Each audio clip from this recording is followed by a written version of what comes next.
Hey,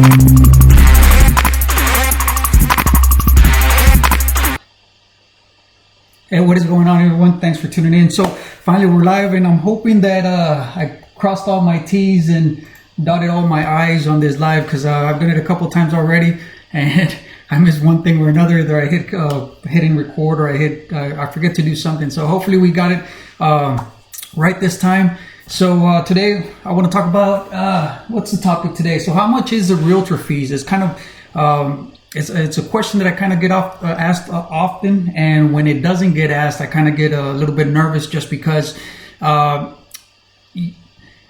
Spanish we say el que no habla, Dios no lo escucha, ¿verdad? Entonces, so that's why I kind of get worried a little bit when it doesn't get asked, just because I'm afraid that because it doesn't get asked, that people are automatically assuming that there are fees associated with us, with real estate agent fees, which in essence there is, but there is what we call home buyer's advantage, and it's kind of what I want to talk about today. I don't really want to touch much on the realtor fees, because it is something that's pre-negotiated in sales contract or listing agreements, so it's kind of something off topic. I want to stick to the home buying advice and what's going to benefit all those home buyers. So I want to touch on that a little bit.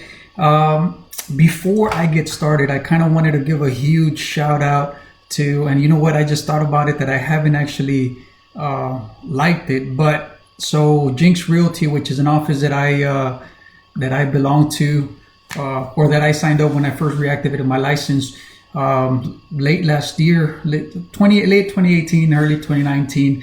They posted this on Facebook today, and I thought it was pretty cool. I thought it was cute, and it was on point. So big shout out to Jinx Realty, who's making it happen, taking all precautions, and is actually contributing to the community in that way, giving friendly reminders. So that being said, I hope that you guys are safe at home, wherever you are, taking the precautions, the necessary precautions to stay safe. I know I stopped doing showings about going on a month now. I think it was around it's over a month, on the 13th of March. So I've done a few showings, a couple showings here and there, but taking all the necessary precautions, face mask, gloves, all that good stuff, in order to kind of thinking about both the sellers and the buyers. So again, huge shout out to Jinx. Hope you guys are taking all the necessary precautions. So back to the subject at hand.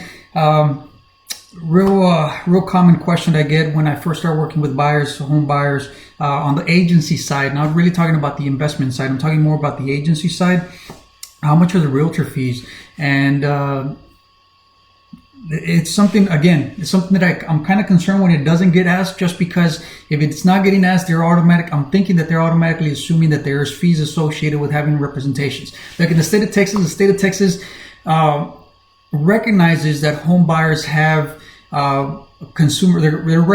have consumer rights, right? They have rights as consumers, and so they realize that, and I think it goes hand in hand. I can go as far as saying that it goes nationwide. We do recognize that you do have expenses as a home buyer. When it comes to buying a home, you have a down payment, you have closing costs, all that good stuff. So the home buyer's advantage when it comes to getting representation, you do have rights as a consumer. You do have rights to be represented on the buyer side. So if you're driving down your neighborhood, you're looking at signs, you're looking at houses for sale, more than likely those signs that you see out on houses that are for sale are posted up there by the listing agent. Same goes for me. If you do see a sign, one of my signs in front of a house, it's likely that I represent the seller's interest. I'm sorry. So all those signs pretty much are posted by the listing agent. They have the listing agents, or they have the seller's best interest in mind. They have the seller's best interest at heart, and they're looking out for the best interest of the seller. I don't know why I keep saying that. Anyways, so if you do call those numbers, it kind of works like the way the law works. Anything you say can and will be used against you in the negotiations. So be very careful what you give, or the information that you give those listing agents, because they're going to use that to look out for the best interest of the actual seller. Now, again, I think it goes nationwide, and the state of Texas recognizes that you do have rights as a consumer. You do have rights to be represented on the buyer side. to be represented by a buyer representative, such as myself. The home buyer's advantage is that our fees as buyer representatives to represent you, to look out for your best interest, to help you in the negotiation process, to show you as many houses as you like.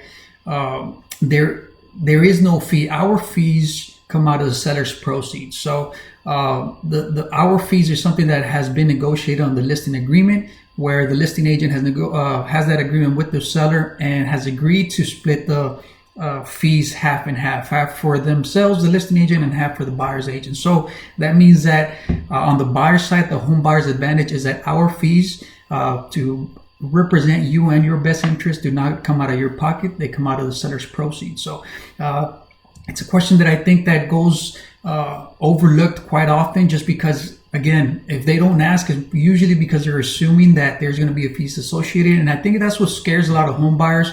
They don't want to be represented. They rather call the seller or the seller's agent to try and negotiate a price because they don't want to pay any realtor fees. Well, the good news is that our fees do not come out of your pocket. Again, we do know that you are already burdened enough with enough expenses when you're buying a home, so you do not have the burden of having to pay for your own representation. So that's something that you want to keep in mind.